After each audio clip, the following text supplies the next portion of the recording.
Halo anak ibu semuanya, apa kabar? Ya, ibu berharap semua anak ibu dalam keadaan sehat ya. Nah, kita akan masuk pada tema 6, subtema 2, pembelajaran 3 dengan muatan IPS dan PKN. Sebelum kita mulai pelajaran kita, ada baiknya kita berdoa terlebih dahulu ya nak ya. Ya, doa dimulai. Doa selesai. Nah, coba anak ibu perhatikan gambar pada video yang ibu sudah bagikan ya nak ya. Pada gambar tersebut kita ketahui bahwa ada seorang nelayan yang telah pulang dari melaut ya. Ya, gambar di samping adalah gambar nelayan setelah pulang dari melaut. Mereka biasanya pergi secara berkelompok pada malam hari dan pulang keesokan paginya. Manusia dengan alam itu tidak dapat dipisahkan. Alam menyediakan segala kebutuhan manusia dalam bentuk sumber daya alam.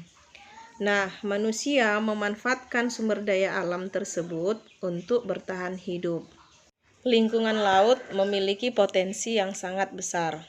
Potensi laut dapat dimanfaatkan untuk kegiatan ekonomi.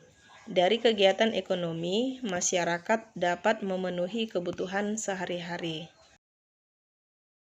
Berikut ini beberapa contoh pemanfaatan potensi laut oleh masyarakat. Yang pertama, contohnya, pemanfaatan potensi laut itu dilakukan oleh nelayan. Jadi, nelayan menangkap ikan di laut. Kemudian, potensi laut yang berikutnya dimanfaatkan oleh para pembuat garam.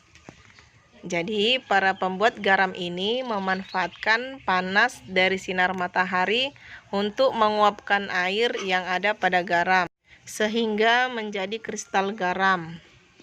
Nah, kalau pada nelayan ini memanfaatkan potensi laut itu dengan berbagai teknik ya. Ketika menangkap ikan, ada yang memancing, menjala, menjaring, memanah, dan juga menombak ya.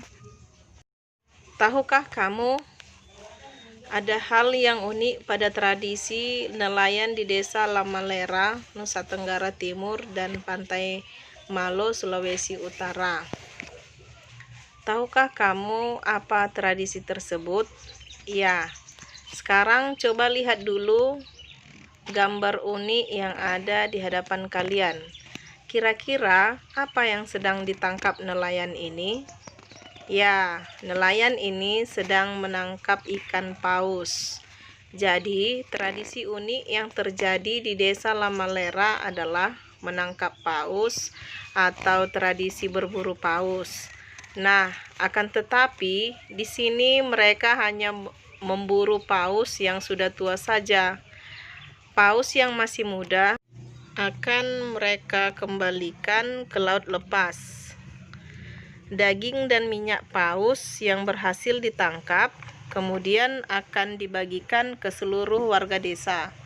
Pembagian paus diutamakan bagi para janda dan yatim piatu, baru kepada para penangkap paus, pada pemilik perahu, lalu kepada masyarakat lainnya. Jadi, ini merupakan tradisi unik yang ada di Nusa Tenggara Timur.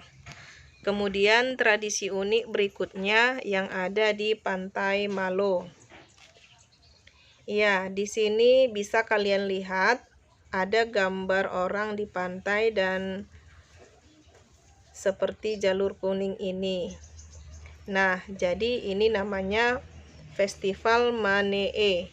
Festival Manee merupakan tradisi adat untuk penangkapan ikan yang biasa dilakukan oleh masyarakat Pantai Malo, Sulawesi Utara. Hari pelaksanaan Manee diputuskan melalui musyawarah. Di hari yang telah ditentukan, para pemuka adat dan pemerintah setempat membawa sami atau daun kelapa yang masih muda ke Pantai Malo.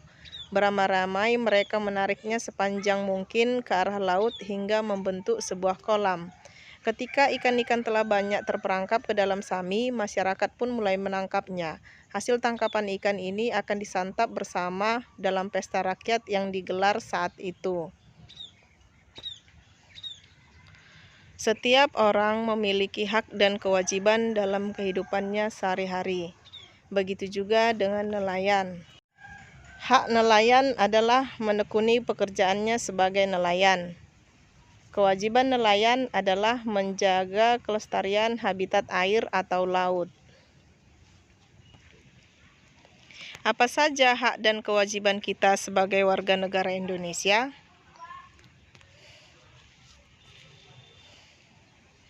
Ya, di sini ada beberapa hak sebagai warga negara Indonesia.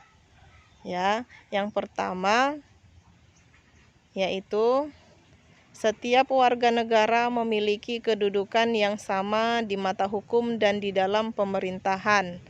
Ya, terdapat pada pasal 27 ayat 1. Yang kedua, setiap warga negara berhak atas pekerjaan dan penghidupan yang layak pada pasal 27 ayat 2. 3. Setiap warga negara berhak dalam usaha pembelaan negara yang terdapat pada pasal 30 ayat 1. Keempat, setiap warga negara berhak untuk berserikat dan berkumpul dan mengeluarkan pendapatnya, terdapat pada pasal 28. Yang kelima, setiap warga negara bebas untuk memilih, memeluk, dan menjalankan agama dan kepercayaannya masing-masing yang dipercayai, yaitu terdapat pada pasal 29 ayat 2. Yang keenam, setiap warga negara berhak memperoleh pendidikan dan pengajaran, terdapat pada pasal 31 ayat 1. Yang ketujuh, setiap warga negara berhak mempertahankan wilayah negara Kesatuan Republik Indonesia atau NKRI dari serangan musuh, yaitu terdapat pada pasal 30 ayat 1. Nah, sekarang di sini terdapat ya beberapa kewajiban sebagai warga negara Indonesia. Yang pertama, membayar pajak dan retribusi yang ditetapkan pemerintah pusat dan pemerintah daerah, yaitu pasal 23A. Yang kedua, menjunjung hukum dan pemerintahan tanpa kecuali, yaitu pasal 27 ayat 1. Yang ketiga, ikut serta dalam upaya pembelaan negara, pasal 27 ayat 3. Keempat, menghormati hak asasi manusia orang lain dalam tertib kehidupan bermasyarakat, berbangsa, dan bernegara, yaitu terdapat pada pasal 28J. Yang kelima, ikut serta dalam usaha pertahanan dan keamanan negara, yaitu pasal 30 ayat 1. Yang keenam, mengikuti pendidikan dasar dan pemerintah wajib membiayainya pada pasal 31 ayat 1. Nah, cukup sekian pembelajaran kita pada pagi hari ini ya anak-anak ya. Ya, sampai berjumpa kembali. Terima kasih anak ibu semuanya.